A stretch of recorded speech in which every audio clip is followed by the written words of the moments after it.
안녕하세요. 오늘도 사연 살롱을 찾아주셔서 감사합니다. 저는 40대 가정주부입니다. 가난한 집안의 딸로 태어난 제가 소문난 땅부잣집에 시집을 가게 되면서 겪었던 사연을 보내봅니다. 시작부터 쉽지만은 않은 결혼이었어요. 말씀드렸던 것처럼 저의 친정은 무척이나 가난했고 시댁은 돈 아까운 줄 모를 만큼 떵떵거리면서 사는 땅부잣집이었거든요. 일찍이 세상을 떠난 시아버님께서 부동산에 아주 큰 안목이 있으셨던 덕분이라고 들었어요. 시아버님께서는 없는 형편에 꾸역꾸역 사들였던 땅들마다 신도시가 들어섰거나 재개발이 된 덕분에 큰 부를 이루셨다고 했어요. 반면에 저희 친정은 시골 작은 농사꾼 집안이었죠. 저희 부부와 시어머니의 불화는 상견례 날부터 그 조짐이 보이기 시작했어요.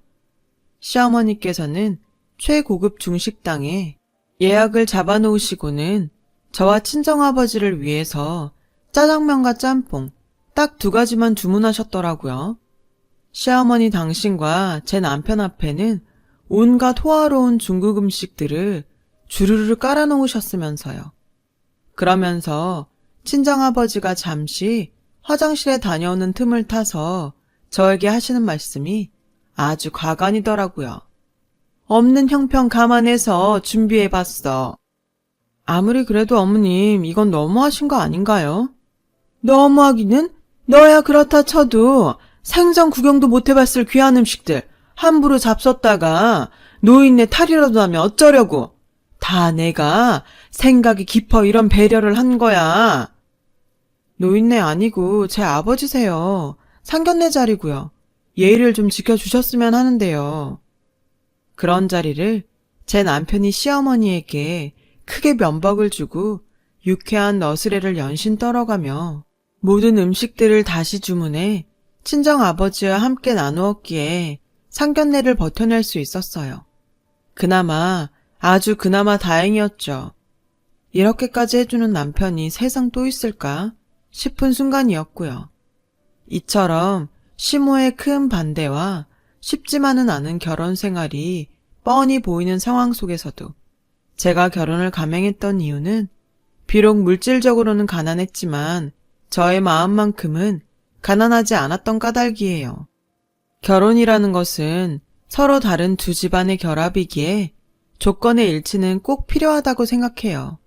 하지만 그 조건이 물질적인 부분에 국한되어서는 안 된다고 생각했죠. 제일 중요한 건 결혼 당사자의 마음 아닌가요?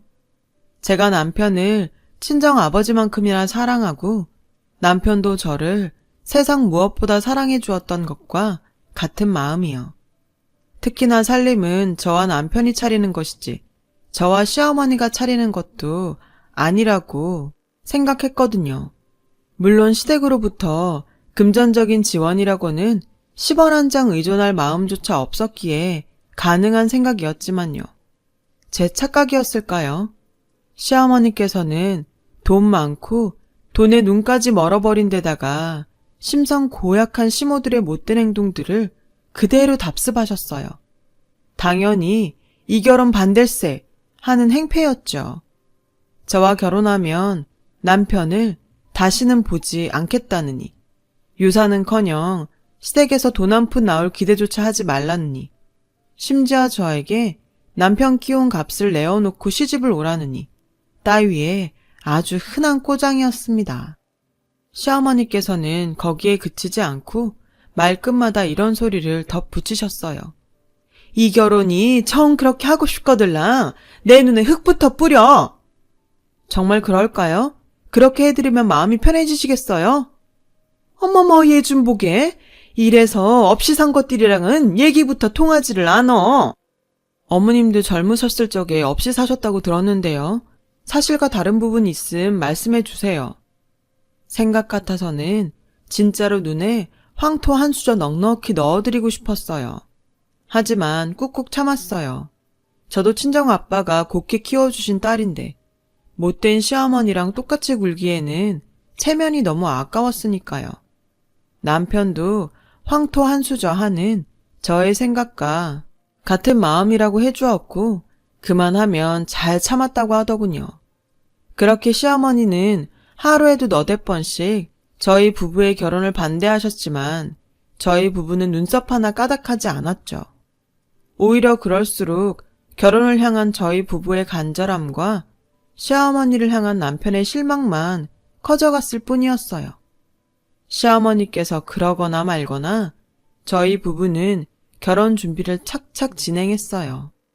시댁 친척들에게 인사를 드리고 다니던 어느 날이었어요. 당숙 한 분께서 시어머니가 저희의 결혼식에 참석하지 말라는 경고의 말을 친척들께 돌리고 다닌다는 이야기를 넌지시 털어놓으시더라고요. 당숙께서는 고맙게도 저를 걱정해 주셨어요.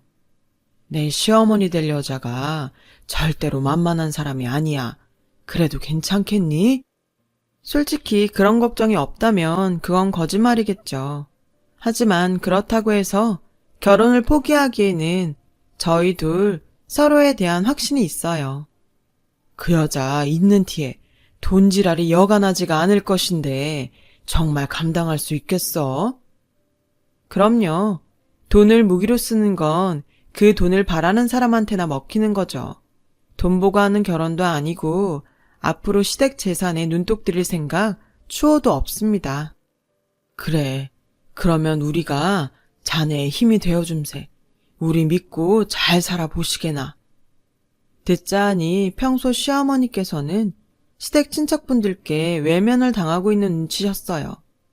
당숙 어른의 말씀에서 시어머니의 있는 티와 돈질 아래 학을 떼고 있다는 사실이 고스란히 느껴졌어요. 덕분에 시댁 친척분들께서는 저희 부부의 편이 되어주었고 그렇게 결혼식 당일이 밝았습니다. 시어머니는 당연히 결혼식에 나타나지 않으셨어요. 하지만 저희 부부는 전혀 개의치 않았어요. 오히려 저와 친정아버지는 감동의 연속이었죠. 친정 측 하객들 앞에서 저희가 부끄러움을 느끼기는커녕 자부심을 갖게 될 만큼 시댁 친척 어른들께서 앉을 자리조차 부족할 정도로 결혼식장을 가득 채워주셨거든요. 친정 쪽 하객들은 얼마나 대단한 집안과 얼마나 예쁨 받으면서 하는 결혼이기에 문중 어르신들까지 총출동했냐면서 감탄에 감탄을 하셨고요. 그리고 무엇보다 결혼식에 어머니의 부재가 느껴지지 않을 수 있었던 데에는 저와 남편이 미리 준비를 해둔 이유도 컸어요. 시어머니께서 결혼식에 오지 않을 것이라고 예견했던 저희 부부는 간소화된 결혼식을 준비했고 주례산이 양가 부모 맞절 같은 형식적인 절차는 대폭 줄였거든요. 시어머니의 빈자리는 문중 최고 어르신인 종부 내외께서 최고의 격식과 예우를 갖추어 화촉을 밝혀주시는 것으로 대신했고요. 이만하면 아니지, 그야말로 행복과 축복으로 가득한 결혼이었어요. 그러나 제가 아무리 결혼식에 만족했다고 해도 남편은 시어머니의 행동이 영 미안한 눈치더라고요. 신혼여행을 떠나는 내내 자꾸만 사과를 했어요. 저는 그런 남편을 꼭 끌어안아 다독였고요. 사랑해줘서 고맙고 나랑 결혼해줘서 고마워. 내가 당신의 와이프라는 사실이 부끄럽지 않도록 앞으로 더 잘할게. 암튼 못 말려 진짜. 이러니 안 반하고 결혼 안 하고 배겨? 내 말이 이렇게 매력적인 여자를 가만히 내버려 둘 수가 없지. 그래도 약속 하나만 해주라. 우리 엄마 같은 엄마는 되지 말아줘. 당연하지. 시어머니 같은 엄마는 되지 않을게. 그렇게 저희 부부는 다짐했어요. 시어머니께서 무슨 짓을 하셔도 흔들리지 않겠다. 지금 사랑 변치 않겠다. 아니나 다를까 저희 부부가 혼인신고까지 마쳤다는 소식을 접하기 무섭게 시어머니께서 신혼집으로 들이닥치더군요. 시어머니는 또 뻔한 얘기를 늘어놓으셨죠. 없는 집에서 없이 시집을 왔으면 몸으로 때워야 하니 시집살이라도 잘 해야 한다느니 시댁에 들어와 살면서 시키는 일이나 고분고분하면서 살라느니 하는 그런 말들이었죠. 듣자 하니 당신 명의의 농지에 저를 처박아 놓고 밭일이나 시킬 심산이더군요. 아니, 조선시대도 아니고 무슨. 그래서 그냥 쿨하게 거절했어요. 그래요. 원하시는 대로 시키시는 농사나 지으면서 살아드릴게요. 근데 그렇게 되면 아드님께서 부인 하나 지켜주지 못하는 무능한 남편이라는 욕을 먹게 될 건데 괜찮으시겠어요? 썩을년? 가난뱅이인 줄만 알았더니 음흉하게까지 하는구나 아주. 저는 다만 돈이 없을 뿐이죠. 적어도 어머님처럼 마음이 가난하지는 않아요. 뭐야? 가시는 길 조심히 잘 살펴가세요. 비슷한 소동이 몇 차례 반복되었지만 저희 부부는 눈 한 번 깜짝하지 않았어요. 시어머니 혼자서 본인의 혈압만 스스로 올리고 돌아가실 뿐이었으니까요. 그러던 어느 날부터인가 시어머니가 잠잠해지셨어요. 잠잠해지신 것도 모자라 완전히 돌변하셨죠.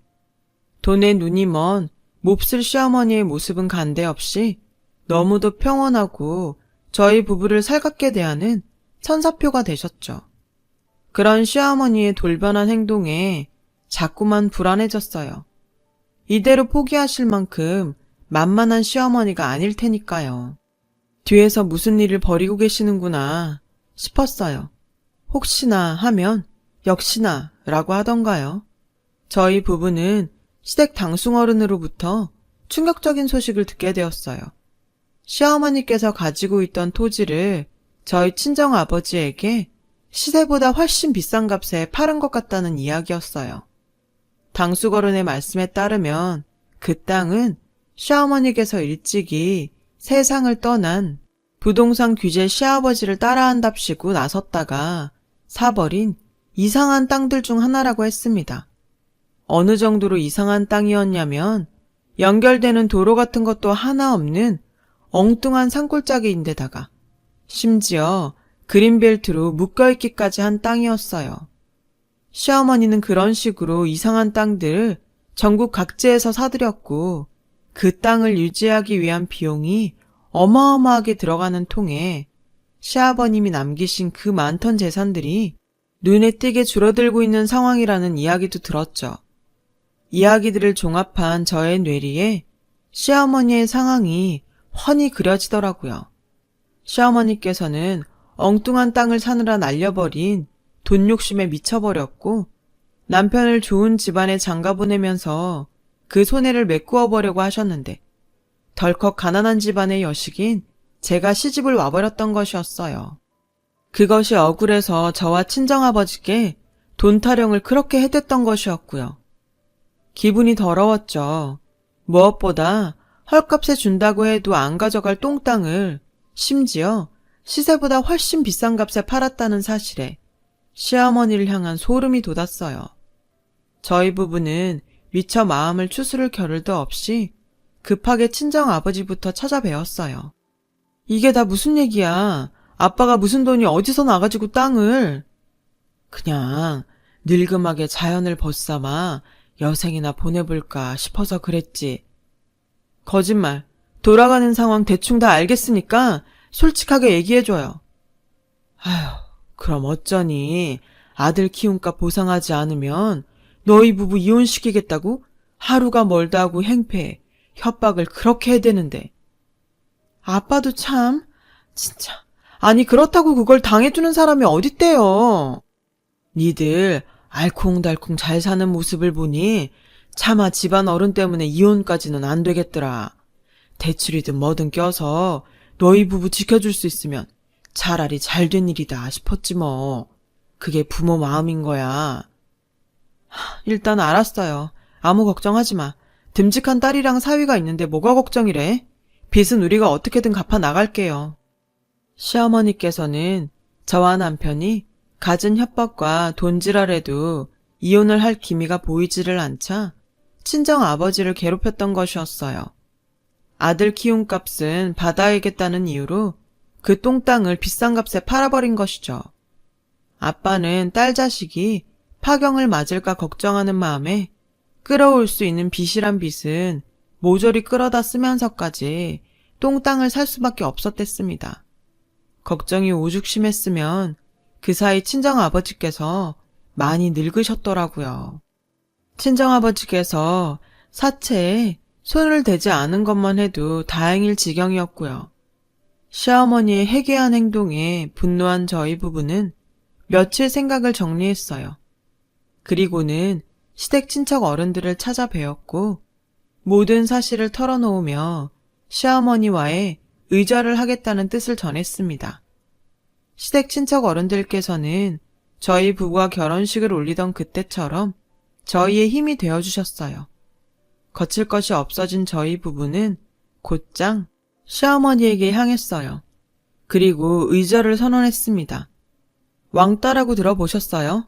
당신 이제 왕따야. 모든 세상이 당신을 따돌리게 될 거야. 보자 하니까 시어머니 앞에서 버르장머리 없이. 시어머니? 웃기지 마. 당신 오늘부로 아들 없어졌어. 친척분들도 당신 평생 안 보고 살겠다고 하시던데? 오히려 속이 후련하시다고. 왜냐고? 당신이 온갖 돈지랄을 떨어준 덕분에 그분들 모두 우리 편이거든. 가진 것도 얼마 되지도 않는 것들을 내가 무서워할 것 같든? 어디 못난 끼리끼리 지지고 볶아 보라지. 그래요. 평생 그렇게 살아봐. 돈 무서운 줄 모르고 돈 맛에 취해서 세상 혼자 외롭게 살아봐 어디. 후회하는 날 반드시 올 거니까. 시어머니와의 의절을 선언한 저희 부부는 신혼집을 처분했고 친정아버지가 계시는 친정집으로 들어가 살게 되었어요.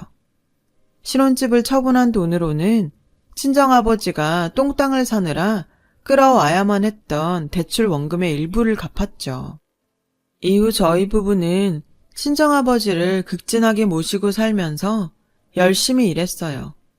대출 원금과 이자를 차근차근 갚아가면서 말이죠. 마침 꿈도 하나 생겼습니다. 빚을 모두 다 갚고 난 뒤에 시어머니가 팔아버린 그 땅에 전원주택을 하나 짓고 저와 남편 그리고 친정아버지 세 식구 오손도손 살겠다는 꿈이었어요. 그렇게 6년 남짓한 시간이 흘렀어요. 저희 부부는 누구보다 열심히 일했고 필사적으로 절약하며 6년을 보낸 덕분에 친정아버지가 똥땅 사느라 생긴 빚들을 모조리 갚았죠. 그러던 어느 날 저희 부부가 마지막 대출 원금을 송금하면서 모든 빚을 청산하던 때였습니다. 저희 부부와 친정아버지에게 뜻밖의 희소식이 전해졌어요. 친정아버지의 똥땅이 재개발 구역으로 확정되었다는 소식이었습니다. 재개발 확정 소식에 똥땅의 땅값은 수만 번 들이마셨다가 내식이 무섭게 뛰더라고요. 눈 한 번 깜빡이고 나면 또 뛰었습니다. 그렇게 뛰어버린 땅값만 친정아버지께서 시어머니에게 주었던 땅값의 수십 배에 이르렀어요. 돈방석을 코앞에 둔 저희 부부는 또 한 번 다짐했어요. 시어머니처럼 돈에 미친 사람은 되지 말자고요. 그러는 한편으로 금싸라기가 된 땅을 노리는 시어머니의 접근에 대비했죠. 아니나 다를까 시어머니가 득달같이 달려오더군요. 그동안 엉뚱한 땅들에 얼마나 많은 재산을 탕진하셨을지 그 사연들을 훤히 보여주는 초라하고 남루한 행색으로요. 남남된 지가 벌써 몇 해인데 그렇게 염치가 없으신 건가요? 아님 정말 돈에 눈이 멀어 계신 건가요? 지난 일은 괜히 문제 삼지 말자꾸나. 작은 허물 하나쯤 없는 사람이 어딨다고. 작은 허물? 사돈을 협박한 것도 모자라서 돈까지 뜯어낸 행동이 작은 허물쯤이던가요? 미안하다. 내가 잘못했다. 그러니 자네도 이만 화 풀고 일단 지난 일들부터 정리하자꾸나. 내 사돈께 원금만큼은 그대로 돌려드릴게. 원금이요? 요즘 시세 모르시나? 원래 내 땅이야, 내 땅! 그럼 뭘 더 해줘야 되냐? 일단 생각해보고 통보해드리죠. 돌아가 계세요. 통보? 통보? 어머, 협상이라고 하자고 그럴 줄 아셨나 보다. 안녕히 가세요. 시어머니는 그날은 일단 돌아가셨지만 하루에도 수십 차례씩 전화에 문자에 저희 부부를 들들 볶아댔어요. 물론 금싸라기가 된 그 땅을 친정아버지께 팔았던 당시의 금액만큼으로 다시 매입하겠다는 뜻은 굽히지 않으셨죠. 그런 시어머니의 모습에 저희 부부는 작은 동정마저도 없이 사라지더라고요. 그래서 시어머니에게 땅을 팔 듯 말 듯 애간장만 아주 잔뜩 놓여놓고는 건설회사에 팔아버렸어요. 오른 시세 그대로 받았고 세금 한 푼 속이지 않고 모두 정직하게 내었죠. 그러자 시어머니께서 또 저희 부부를 찾아와 갖은 원망에 저주의 말들을 쏟아내며 대성통곡을 해댔습니다. 이에 저희 부부는 시어머니를 상견례 그날처럼 최고급 중식당으로 모셨어요. 그리고 또 상견례 그날처럼 짜장 한 그릇, 짬뽕 한 그릇으로 대접했고요. 기억하시죠? 상견례. 너 세상 그렇게 사는 거 아니다. 그게 누구 입에서 나올 수 있는 이야기인지는 모르겠고 일단 그거라도 잡수고 가시던가요. 이걸로 그쪽과 우리 사이에 빚은 없는 겁니다. 시어머니는 홀이 떠나가라 길길이 날뛰더라고요. 어머니 말씀이 맞네요. 이래서 없는 것들이랑은 얘기부터가 통하지를 않는 거야. 그쵸? 썩을년? 그따구로 살아봐라 어디. 내 평생 저주할 거야. 참고로 탕수육은 일부러 안 시켰습니다. 앞으로 평생 구경도 못할 귀한 음식을 함부로 잡섰다가 노인네 탈이라도 나면 안 되니까요. 마침내 저희 부부는 시어머니와의 모든 악연을 철저하게 끊어내었어요. 금싸라기 땅을 매매해 얻은 금전으로는 평생 저를 위해 고생만 하면서 살아오신 친정아버지와 살기 위한 아파트를 마련했어요. 아파트를 마련하면서 저는 눈물을 훔치고야 말았어요. 시골 농부인 줄로만 알았던 친정아버지의 취향이 글쎄 완전 대도시 취향이시더라고요.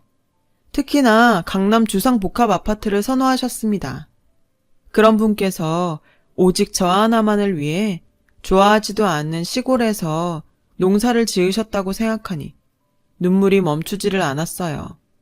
친정아버지께서는 당신 팔자에 너무 과한 사치 아니냐며 망설이셨지만 저희 부부는 이 정도 받고 이 정도 누리실 자격 충분히 되신다면서 친정아버지를 달래드렸죠. 그렇게 저희 부부는 꿈에 그리던 대도시의 삶을 시작하시게 된 친정아버지의 모습을 보며 친정아버지에게 진 마음의 빚을 갚기 위해서라도 더 극진히 모셔야겠다고 다짐했어요. 그날 이후로 저희 부부는 친정아버지를 모시며 여유로운 삶을 살고 있습니다. 치열하게 일을 하기보다는 가진 재산을 아껴가면서도 신중하게 불려나가는 삶을 택했어요.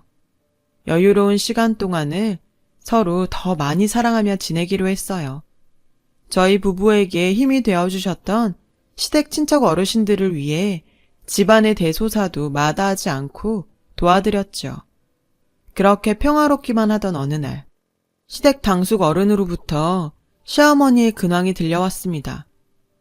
그 여편네 평생을 돈 하더니만은 결국 돈에 지쳐 시궁창에 빠졌더구나. 무슨 말씀이세요? 엄한 땅 사느라 또 그 땅 유지하느라 시아버지가 남기신 재산 왕창 까먹고 있었던 건 알지? 그럼요. 시어머니 그 꼬장을 제가 다 겪었는데요. 끝끝내 그 욕심 못 버리고 재산 싹싹 긁어서 다 날려먹더니만은 집까지 경매에 넘어가 버렸다지 아마. 저희 부부는 당숙 어르신이 일러주신 주소를 찾아가 보았어요. 다 썩어가는 여인숙이었습니다. 그곳에서 마주한 시어머니는 과거의 모습은 완전히 잊어버린 채로 폐지 줍는 할머니가 되어 있었는데요. 기초생활지원금으로 겨우겨우 연명만 하면서 썩어가는 여인숙 새빵살이하는 신세였어요. 그래도 어머니인데 당연히 안쓰러웠죠. 그러나 이 돈에 눈먼 시어머니라는 사람은 끝끝내 저희 부부의 마지막 관심마저도 스스로 걷어차버리더군요. 예, 니들 여윳돈 좀 있니? 있으면요. 내가 좋은 땅을 하나 알고 있는데 소개시켜주면 소개빚조로다가 집이나 하나 구해줘라. 그랬더니 남편이 그냥 가자고 하더라고요. 이 고생을 하면서도 정신 못 차리셨네. 가자 여보. 그냥 가게? 소개비는 하다못해 전셋집이라도 하나 줘. 엄마, 제발 철 좀 둡시다. 사람답게, 어른답게, 최소한 부끄럽지는 않게 살자고요. 시어머니가 통곡을 하거나 말거나 돌아서는 저와 남편의 걸음에는 한치의 주저함도 없었어요. 왜냐고요? 시어머니는 평생 자신의 잘못 같은 건 뉘우치지 못할 사람이니까요. 남편을 지금보다 더 사랑하고 친정아버지도 잘 모시면서 올바르게 잘 살아보겠습니다. 긴 이야기 들어주셔서 고맙습니다. 들어주신 모든 분들 좋은 하루 되세요. 여러분, 사연 댓글에 응원과 현명한 조언 부탁드려요. 좋아요와 구독은 저에게 큰 힘이 됩니다. 오늘도 좋은 일 가득하세요.